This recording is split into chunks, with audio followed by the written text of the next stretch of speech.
for me, on day one, I will commute the sentence of Ross Ulbricht.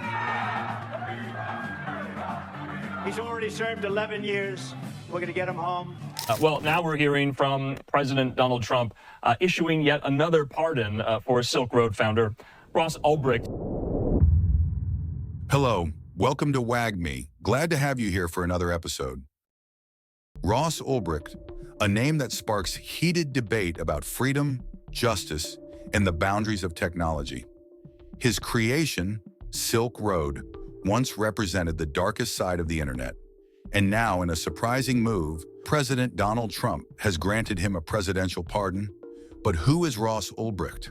How did Silk Road become a global phenomenon? And why is this pardon so controversial? Today, we'll uncover the full story, diving deep into the rise and fall of Silk Road and the man behind it, as well as the lasting impact of this decision. Before we continue, please smash that like button, subscribe, and turn on post notifications for the latest in crypto. To understand Ross Ulbricht's story, we need to go back to the beginning. Born in Austin, Texas in 1984, Ross grew up in a loving and supportive family. He excelled academically, earning a full scholarship to the University of Texas at Dallas, where he studied physics. Later, he pursued a master's degree in material science at Penn State University. Friends described him as intelligent, ambitious, and deeply idealistic. Ross had a passion for science, but also for philosophy and libertarian ideals. But as he delved deeper into libertarianism, Ross became captivated by the idea of creating a truly free market, one that operated outside of government regulation. He believed that individuals should have the right to buy and sell whatever they wanted, as long as it was consensual. For Ross, the internet was the perfect medium to bring this vision to life. Little did he know, his dream of promoting freedom would ultimately lead to his downfall. In 2011, Ross Ulbricht launched Silk Road, a marketplace on the dark web that allowed users to trade goods and services anonymously using Bitcoin. Ross operated under the pseudonym Dread Pirate Roberts, a reference to the swashbuckling anti-hero from the movie The Princess Bride. Silk Road wasn't the first online black market, but it was by far the most sophisticated. Ross designed the platform with privacy and security in mind. Transactions were encrypted, and Bitcoin ensured that payments were nearly untraceable. Users flocked to Silk Road, buying everything from marijuana to cocaine. Silk Road founder Ross Ulbricht. In 2011, Ulbricht set up his website. On the dark web, it was called Silk Road. It became a hub for people to sell lots of things, among them drugs, weapons, and, believe it or not, murder-for-hire services. Now, Ulbricht didn't do any of those things. He just provided the place on the web in which those transactions, often or almost exclusively paid for in cryptocurrency, could be transacted. And the FBI once referred to Silk Road as, quote, the most sophisticated and extensive criminal marketplace on the internet. At its peak, the site reportedly generated over $1.2 billion in sales, with Ross earning millions in commissions. But with fame came scrutiny. Law enforcement agencies, including the FBI and DEA, began investigating Silk Road. They monitored transactions, tracked Bitcoin payments, and even infiltrated the site as undercover buyers. The operation culminated in October 2013, when Ross was arrested at a library in San Francisco. He was caught with his laptop open, logged into Silk Road as the administrator. Ross's arrest sent shockwaves through the online world. The once elusive Dread Pirate Roberts was unmasked as a 29-year-old idealist. Authorities seized millions of dollars worth of Bitcoin, and Silk Road was permanently shut down. But the story was far from over. In 2015, Ross Ulbricht stood trial in what many called one of the most significant cases in the history of the internet. Prosecutors painted him as a ruthless kingpin who profited off illegal drug sales and ordered hits on people who threatened his empire. These alleged murder-for-hire plots were never proven in court, but they cast a dark shadow over Ross's image. The defense argued that Ross was a scapegoat, a young man with big ideas who was unfairly blamed for the actions of Silk Road's users. They claimed that Ross had stepped away from the site long before his arrest, and that the government's case relied on circumstantial evidence. Despite these arguments, Ross was convicted on 7 charges, including money laundering, computer hacking, and conspiracy to traffic narcotics. The sentence: life in prison without the possibility of parole. And what did he actually do that led to this sentencing? So what he was charged with doing was creating this platform where drugs were distributed over the internet. And there were some other charges as well. There were also accusations that he solicited people to commit murders on his behalf. He was never actually charged with that, though it did affect his sentence. And there's no evidence that those murders were actually committed. But that aspect of his behavior certainly had a major contribution on his public reputation and the sentence that he ultimately received. And I know libertarians believe, hey, look, if people want to take drugs, it's their right.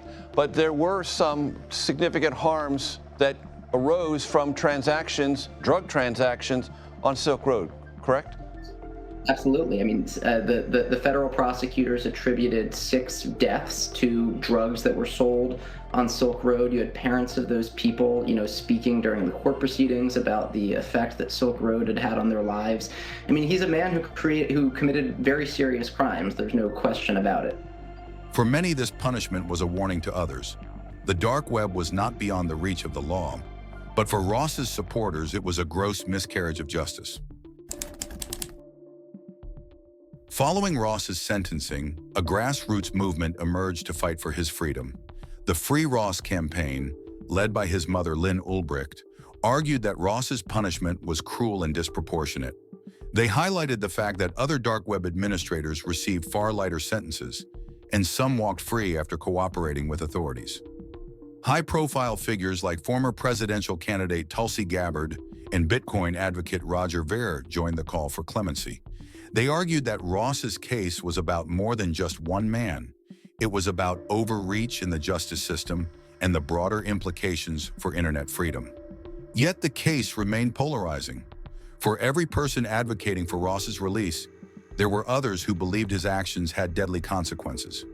Families of overdose victims blamed Silk Road for facilitating drug access, and prosecutors defended the sentence as a necessary deterrent.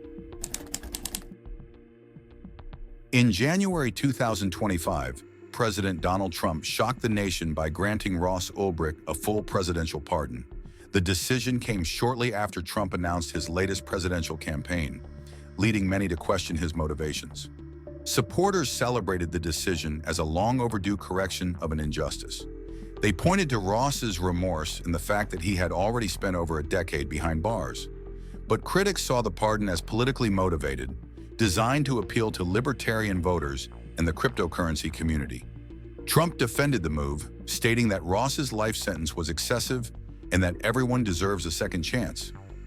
And welcome back here to Live Now from Fox. I'm Andrew Kraft. We do have some breaking news. The theme of the last 2 days seems to be pardons and commutations and mercy. Well, now we're hearing from President Donald Trump issuing yet another pardon for Silk Road founder Ross Ulbricht here. I want to put this up, the Trump War Room, with the screen grab of the Truth Social post.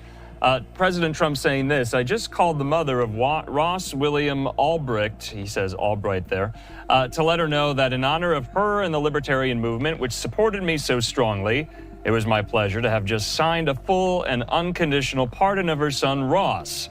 The scum that worked to convict him were some of the same lunatics who were involved in the modern-day weaponization of government against me.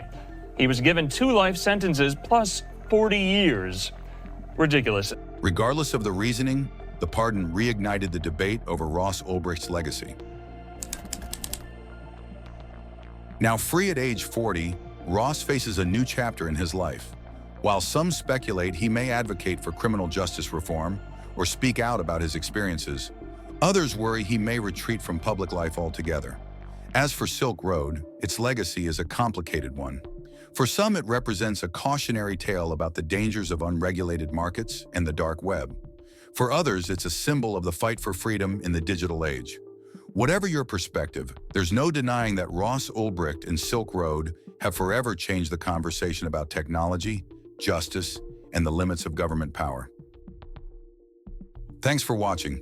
Don't forget to like, subscribe, and hit the bell icon for more deep dives into stories that shape our world. Be sure to follow WAGMI on X and check out our Spotify podcast channel for condensed crypto summaries, daily alpha, news, and in-depth analysis. I will be dropping the links in the description below. Don't miss out. Thanks for tuning into WAGMI. Don't forget to like, share, and explore our other episodes. Catch you on the next episode. Have an amazing day.